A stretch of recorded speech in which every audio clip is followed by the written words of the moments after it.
Wherever you are, welcome to another of my takes on China. And the number of times I've said that China is open for trade, or is a fair trading partner, or is not going to cheat you, is on record. It's been said so many times I can't count how many times I've said it. But in 2022, Wang Yi made a 6-point proposal to the United Nations General Assembly that I want to talk about first. He said, first, choose peace instead of war. Second, choose development instead of poverty. Third, choose openness instead of closedness. And fourth, choose cooperation instead of confrontation.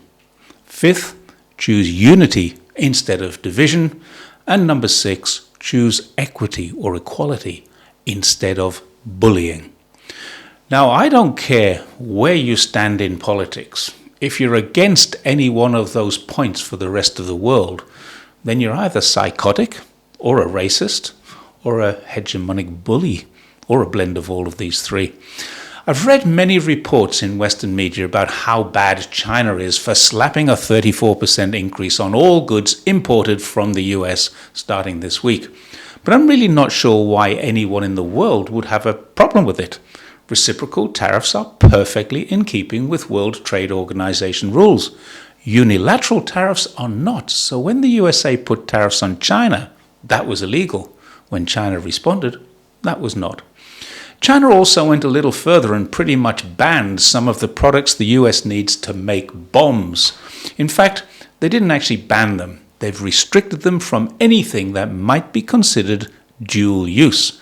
So they can't make bombs, and they added a bunch of bomb makers to the list of sanctioned companies because, if we're honest, those guys need to be put out of business anyway, at least in my opinion.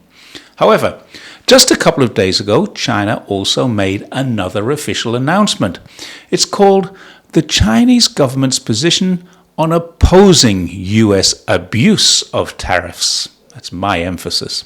Once again, it's hard to argue with what China says, and I don't think they speak only for China and the Chinese people. They speak for the entire world when they make this announcement. I've linked it so any of you can read it if you want, but here's the basic content and the premise so we can all understand where China comes from. This is the highlights of what they say and why they say it. This tariff regime, and I'm quoting now, severely infringes upon the legitimate rights and interests of all countries. It severely violates World Trade Organization rules, severely undermines the rules-based multilateral trading system, and severely disrupts the global economic order. Now, in my opinion, that's true, and all of it proves that the US is a rogue state with no respect for international norms. It goes on to say, by taking such action, the United States defies the fundamental laws of economics and market principles. It also went on to say that the United States is playing a zero-sum game to pursue, in essence, America first and American exceptionalism, exploiting tariffs to subvert the existing international economic and trade order. It also says, the Chinese people value sincerity and good faith. We do not provoke trouble, nor are we intimidated by it. Pressuring and threatening are not the right way in dealing with China. China has taken and will continue to take resolute measures to safeguard its sovereignty, security, and development interests. China-US economic relations should be mutually beneficial and win-win in nature. What's wrong with that?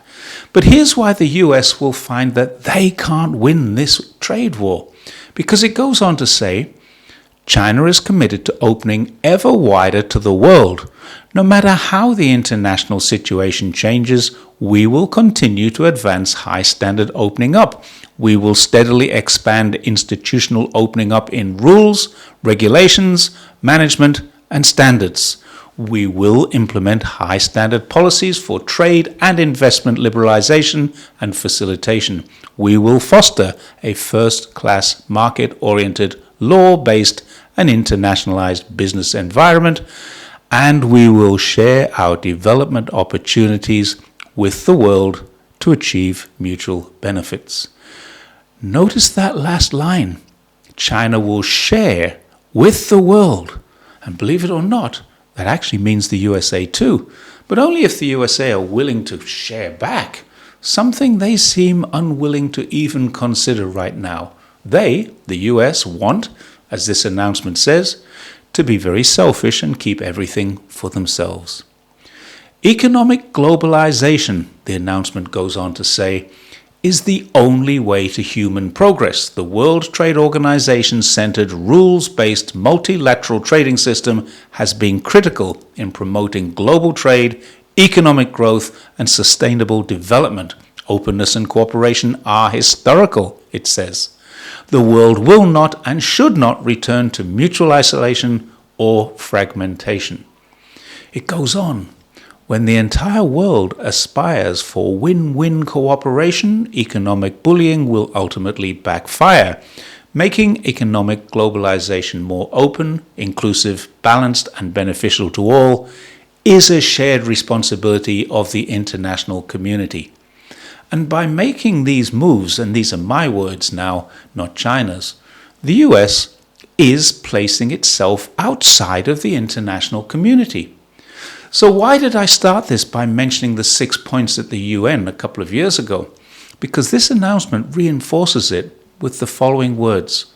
Development is an inalienable right of all countries, not the exclusive privilege of a few. Again, this next statement is mine, not the Chinese government's, but it's clear that for several hundred years, the privileged few have had it their own way. China is the first country in 400 years to buck this trend. International affairs, according to China, and I agree with them, should be addressed through the consultation, and the future of the world should be decided by all countries. There are no winners in trade or tariff wars. Protectionism is a dead end. And one line that I really like is this one. The world must embrace fairness and reject hegemonism. I wonder who they mean. One of the most important lines in the announcement is in the opening paragraph, but I've saved it for last. The Chinese government strongly condemns and resolutely opposes such moves. And this is why I support China. Because China, despite its massive population and relative poverty in terms of per capita, has already demonstrated to the world that it will play by the rules, it will be fair in its dealings, it will give equal say to poor countries, something the USA, with its manifest destiny, has absolutely no intention of doing. Did anyone in the West read in the press that China, South Korea, and Japan have entered an agreement a couple of days ago to face up to US tariffs together? Or did anyone notice the Washington Post is reporting that Europe, the EU, is discussing with China how to hedge their bets and restart an economic alliance? These are not things that the military attachés and defense secretaries of USA's allies will be well pleased about, and a clear sign that the plaster over the cracks in the relationships is starting to deteriorate. As I see it now, the world has a choice. Asian neighbors are looking at it closely. The European Union is considering it. ASEAN has already taken it, and BRICS is the result of it. The majority of people and governments in the world can accept more years of servicing the privileged few with their own sweat, blood, toil, and stolen resources, or they can reject what the US is attempting to do now. I'm not a gambling man, but my money is on the rest of the world coming out on top of this and the US falling down a hole. Only time will tell. Perhaps Trump and his advisors are right, or perhaps the trade ministers of 150 or more other countries will prove them wrong. We shall see. Thanks once again for watching my take on China. And this one really was very much about China's views, which happen to mirror my own. I'm not spouting China's propaganda. We are in total agreement here. The rest of the world should consider this as important information in their future dealings with the USA. China has your back. So I will see you next time, and thank you once again. Bye for now.